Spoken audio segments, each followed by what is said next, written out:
ഞാൻ വെളിവാക്കണ്ട എന്ന് കരുതിയിരുന്ന ഒരു സംഗതിയാണ്. പക്ഷേ സാധാരണഗതിയിൽ എനിക്കൊരു ഊമക്കത്ത് കിട്ടിക്കഴിഞ്ഞാൽ ഞാനത് ഇഗ്നോർ ചെയ്യും.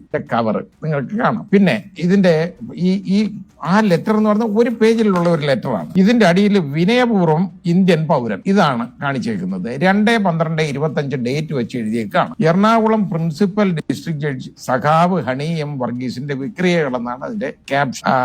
അങ്ങനെ സഖാവായിട്ടൊന്നും ഹണി പെരുമാറുമല്ലോ എന്നുള്ളത് എനിക്കറിയില്ല. കാരണം എന്റെ മുമ്പിൽ ഹണി, ഞാൻ തൃശ്ശൂർ ജില്ലാ ജഡ്ജി ആയിരുന്നപ്പോ എന്റെ മുമ്പിൽ അഡീഷണൽ പബ്ലിക് പ്രോസിക്യൂട്ടറായിട്ട് വന്ന് കേസുകൾ വാദിച്ചിട്ടുണ്ട്, പ്രോസിക്യൂഷന് അപ്പിയർ ചെയ്തിട്ടുണ്ട്. അതൊഴിച്ചാൽ എനിക്കത് നല്ലൊരു അഭിപ്രായം ഹണിയെ കുറിച്ച് തോന്നിയിട്ടുള്ളൂ.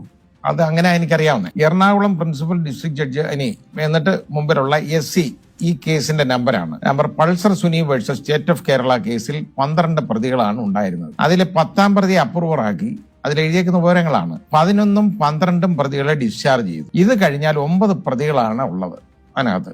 എന്നാൽ 2018 മുതൽ തുടങ്ങി 2025 ഡിസംബർ 8 വിധി പറയുന്ന ഈ കേസിൽ 7ാം പ്രതി ചാർലി തോമസ്, അത് എനിക്കറിയത്തില്ല പ്രതിയുടെ പേര്, 8ാം പ്രതി ഗോപാലകൃഷ്ണൻ ഏരിയാസ് ദിലീപ്, അത് ദിലീപ് ആണെന്ന് ഞാൻ മനസ്സിലാക്കുന്നു, 9ാം പ്രതി സനിൽ കുമാർ ഏരിയാസ് മേസ്ത്രി സനിൽ എന്നിവരെ ഒഴിവാക്കി 6 പ്രതികൾക്കെതിരെയാണ് ശിക്ഷ വിധിക്കാൻ പോകുന്നത്. ഈ വിവരമാണ് ഈ കത്തിനകത്തുള്ളത്. എന്നിട്ട് അത് മാത്രമല്ല, പിന്നെ എഴുതിയത് തന്റെ സ്വന്തം അടുപ്പക്കാരിയായ ശ്രീമതി ഷേർലിയെ കൊണ്ട് ജഡ്ജ്മെന്റ് തയ്യാറാക്കി സഖാവ് ഹണി എം വർഗീസ് 8ാം പ്രതിയുടെ സന്തത സഹചാരിയായ ഹോട്ടൽ ബിസിനസ്സുകാരനുമായ ശരത്തിനെ കാണിച്ച് കച്ചവടം ഉറപ്പിച്ചാണ് ഈ ഉത്തരവ് 8/12/2025 പറയുവാൻ പോകുന്നത്. എനിക്കത് ഒരു വലിയ വിശ്വാസമുള്ള ഒരു കാര്യമല്ല. ഒന്നാമത് ഈ ഷെർലി എന്ന് വിചാരിച്ചപ്പോൾ ഞാൻ നോക്കിയപ്പോൾ ഷെർലി എന്ന് പറയുന്ന ഒരു ജഡ്ജിയെ എനിക്ക് വേറെ അറിയില്ല. ഷെർസി ആണെന്നുണ്ടെങ്കിൽ എന്റെ ഒരു സഹപ്രവർത്തക ഉണ്ടായിരുന്നു, ഷെർസി ഹൈക്കോടതി ജഡ്ജിയായിരുന്നു, റിട്ടയർ ചെയ്തു പോയി. അതുകൊണ്ട് ഇങ്ങനെ ഒരാളെ കുറിച്ച് എനിക്കറിയില്ല.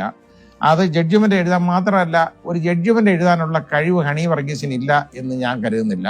ഹണിക്ക് അതിനുള്ള കഴിവുണ്ട് എന്നുള്ളത് എനിക്കറിയാം. കാരണം എന്റെ അനുഭവത്തിൽ എനിക്കത് മനസ്സിലായിട്ടുള്ളതാണ് ഞാൻ പറഞ്ഞത്. പിന്നെ തന്റെ ഇനി ഷെർലിയെ കൊണ്ട് എഴുതിപ്പിച്ചു ഈ ഉത്തരവ്. അങ്ങനെ കാണിച്ച് കച്ചവടം ഉറപ്പിച്ചാണ് ഈ ഉത്തരവ്. അങ്ങനെ കച്ചവടം ഉറപ്പിക്കുന്നതൊക്കെ ആ ശീലമൊന്നും ആ ലേഡിക്കുള്ളതായിട്ട് ഞാൻ വിശ്വസിക്കുന്നില്ല.